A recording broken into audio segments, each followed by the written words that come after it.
Bonjour Catherine, est-ce que tu pourrais nous dire qui tu es? Bonjour Sandrine, je suis Catherine Mésager, je suis adhérente individuelle du Conservatoire depuis 2004. Et quel a été ton parcours jusqu'ici? J'ai donc d'abord été adhérente individuelle et ensuite j'ai pris la vice-présidence, puis en 2014 la présidence et j'ai accompagné le Conservatoire aquitain jusqu'à la fusion en décembre 2019. Donc aujourd'hui tu n'es plus présidente, mais quel est ton rôle au Conservatoire? Eh bien aujourd'hui j'ai intégré le conseil d'administration au sein d'un comité territorial et je représente le département de la Dordogne. D'ailleurs, en Dordogne, nous sommes ici sur les landes de Gavardy. Tout à fait, une lande humide qui est une des dernières acquisitions du Conservatoire. Alors pourquoi as-tu choisi de devenir adhérente au Conservatoire ? Eh bien, j'ai deux portes d'entrée. La première, c'est la vie associative qui permet à tout citoyen de venir contribuer et donner du sens à ses convictions au sein d'une association.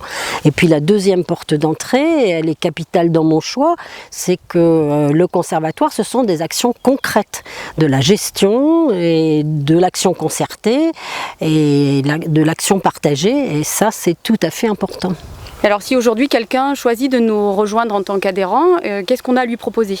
Il y a plusieurs possibilités. Il peut être conservateur bénévole et venir en appui des salariés pour apporter des connaissances.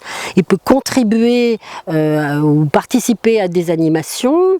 Et les animations sont tout au long des saisons et des années tout à fait nombreuses. J'en citerai deux, Chantier d'automne, Fréquence Grenouille, dont on peut voir sur le site les annonces, et ça c'est un bon moyen de venir connaître le travail et les sites qui sont protégés par le Conservatoire. Et puis enfin, il peut être adhérent individuel et contribuer à la vie associative. Est-ce que tu pourrais nous dire ce que c'est qu'un CETER? C'est un comité qui rassemble tous les acteurs du territoire et du département pour venir en appui à l'équipe salariée pour construire et contribuer à construire des projets collectifs. Et donc on rappelle que pour devenir adhérent, il suffit soit d'aller sur la plateforme d'Hello Asso et on nous trouve facilement, ou de connecter sur notre site internet où on peut télécharger un bulletin et envoyer le tout au siège social. Le montant des adhésions est de 15 €. Et du coup, qu'est-ce que ça nous permet, ce montant des adhésions? Alors, le montant des adhésions, il est aussi un bon moyen d'avoir une action concrète puisqu'il permet qu'il y ait que le Conservatoire fasse des acquisitions. Merci Catherine.